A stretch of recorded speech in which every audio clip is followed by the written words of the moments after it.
एक जंगल में एक पेड़ की ऊंची शाख पे एक छोटी सी चिड़िया टूना बैठी थी।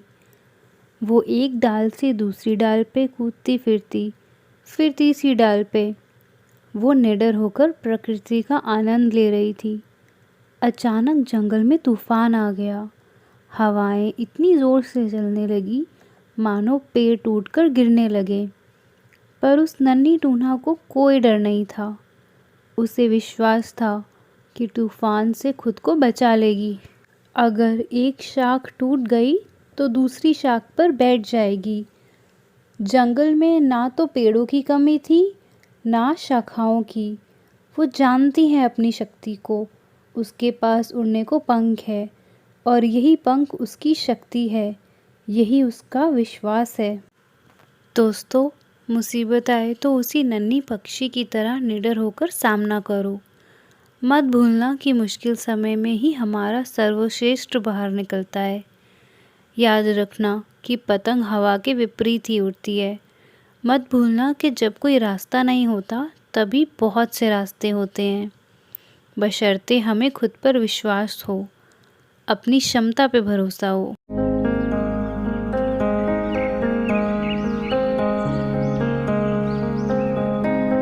एक समंदर में टूना मछली और बंटी ऑक्टोपस रहा करते थे।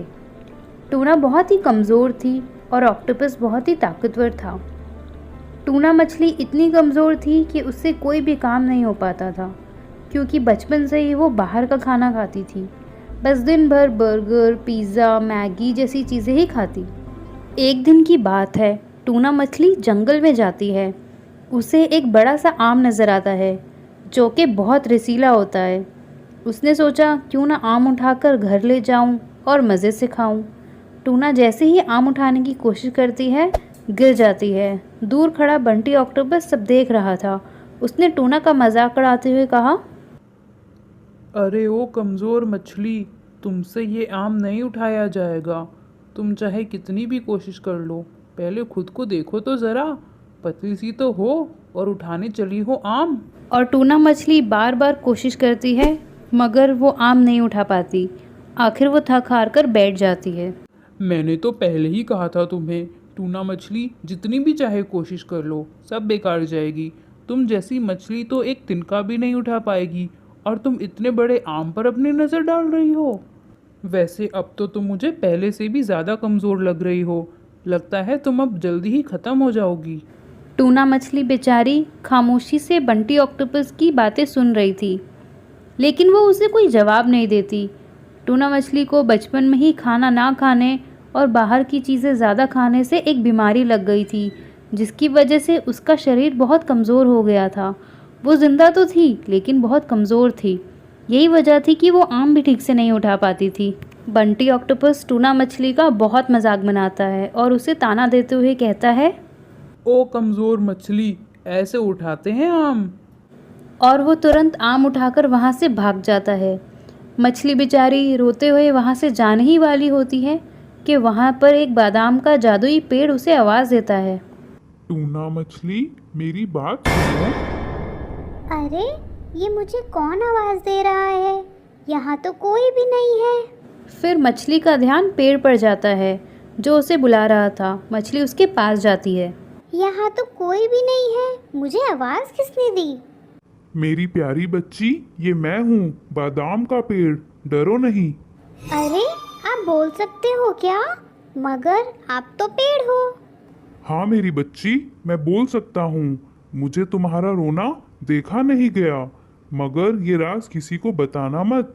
जी पेड़ जी, कहना चाहते हैं मुझसे? टूना मछली, मैंने उस बंटी ऑक्टोपस को कई बार तुम्हारा मजाक बनाते देखा है।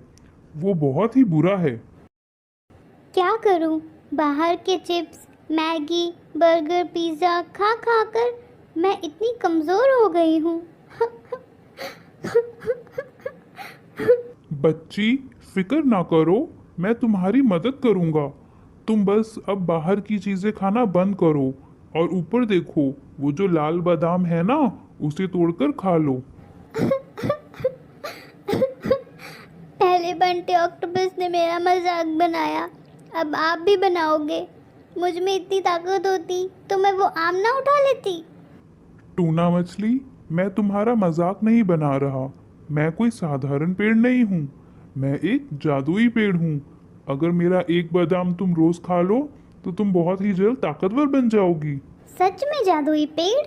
क्या ऐसा हो सकता है? हाँ, मगर तुम्हें रोज मेरे बादाम दूध से खाने होंगे। और मछली ऐसे ही 1 महीने तक बादाम खाती है और खुद को ताकतवर महसूस करने लगती है। 1 महीने बाद मछली जंगल जाती है उस जादुई पेड़ का धन्यवाद करने। आपका बहुत बहुत धन्यवाद पेड़ जी।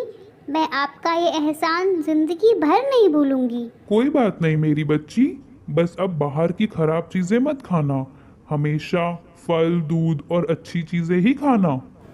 फिर मछली खुशी खुशी अपने घर चली जाती है। अगले दिन एक बहुत बड़ा पत्थर उसके घर के बाहर पड़ा था। मछली आती है और झट से उस बड़े पत्थर को उठाकर फेंक देती है। बंटी ऑक्टोपस जो कि उस पत्थर को उठाने की कोशिश करता है उसे उठा नहीं पाता और हैरान हो जाता है और कहता है, बाप रे बाप, इतना बड़ा पत्थर तो मैं कभी भी नहीं उठा सकता। मछली तो इसे ऐसे उठा रही है जैसे कोई रुई हो। मछली पहले से दिखने में भी अच्छी लग रही है। मुझे अब मछली से दोस्ती करनी पड़ेगी, इससे पहले कि कोई और दोस्ती करे मछली से। फिर बंटी ऑक्टोपस टूना मछली के पीछे जाता है। मछली एक बड़ा आम खा रही होती है। टूना मछली मेरी दोस्त, क्या कर रही हो तुम? बंटी ऑक्टोपस, आपको नजर नहीं आ रहा मैं आम खा रही हूँ? टूना मेरी दोस्त, मैं बहुत शर्मिंदा हूँ। मुझे तुम्हारा मजाक नहीं बनाना चाहिए था। मुझे आज पता चला तुम कितनी शक्तिशाली हो। क्या तुम मुझसे दोस्ती करोगी? हाँ, लेकिन एक शर्त है मेरी। टूना मछली, बताओ बताओ, मैं तुम्हारी हर बात मानूंगा। वो पहाड़ों के पीछे जो क्रोकोडाइल रहता है ना, उसका खाना लाकर देना पड़ेगा मुझे। वो तो मैं ऐसे कर दूंगा चुटकियों में, बस तुम मेरा इंतजार करना। फिर बंटी ऑक्टोपस क्रोकोडाइल की तरफ चला जाता है। क्रोकोडाइल अपने घर में सो रहा था। जैसे ही ऑक्टोपस उसका खाना निकालता है, क्रोकोडाइल उठ जाता है और बंटी ऑक्टोपस को बहुत मारता है। ऑक्टोपस बहुत मुश्किल से बचकर भाग निकलता है। टूना मछली, उस क्रोकोडाइल ने तो मेरी बहुत ज़्यादा पिटाई की। वो तो बहुत ही ज़्यादा शक्तिशाली है।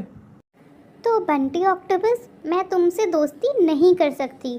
तुम तो बहुत कमज़ोर हो, क्रोकोडाइल से मार खाकर आ गए। टूना मछली, तुम मुझे कोई और काम बताओ, मैं वो करके ही रहूँगा, क्योंकि मुझे आपका दोस्त बनना है। अच्छा, फिर तुम जाओ सोनू केकड़ा के घर और वहाँ से मुझे सोने की अंगूठी लाकर दो। टूना मछली, मैं बस अभी आया। और बंटी ऑक्टोपस चुपके से सोनू केकड़े के घर जाता है। लेकिन जैसे ही वो अंगूठी उठाने वाला होता है कि सोनू केकड़ा और उसके साथ के सभी केकड़े उस पर हमला कर देते हैं और बंटी ऑक्टोपस जान बचाकर भाग जाता है और चिल्लाता हुआ कहता है, अरे बचाओ बचाओ, मार डाला मार डाला। बंटी ऑक्टोपस, तुम्हारा तो मुंह सूजा हुआ है। लगता है सोनू केकड़ा भी तुमसे ज़्यादा शक्तिशाली निकला। अब तुम्हें पता चला कि सिर्फ तुम ही शक्तिशाली नहीं हो, बल्कि तुमसे बड़े और छोटे केकड़े भी तुमसे ज़्यादा शक्तिशाली हैं। टूना मछली, मुझे माफ़ कर दो। फिर टूना मछली और बंटी ऑक्टोपस में दोस्ती हो जाती है। तो बच्चों, इस कहानी से हमें क्या सीखने को मिलता है? हमें ये सीखने को मिलता है कि हमें कभी भी किसी की कमज़ोरी का मजाक नहीं बनाना चाहिए और खुद पर ज़रूरत से ज़्यादा घमंड नहीं करना चाहिए।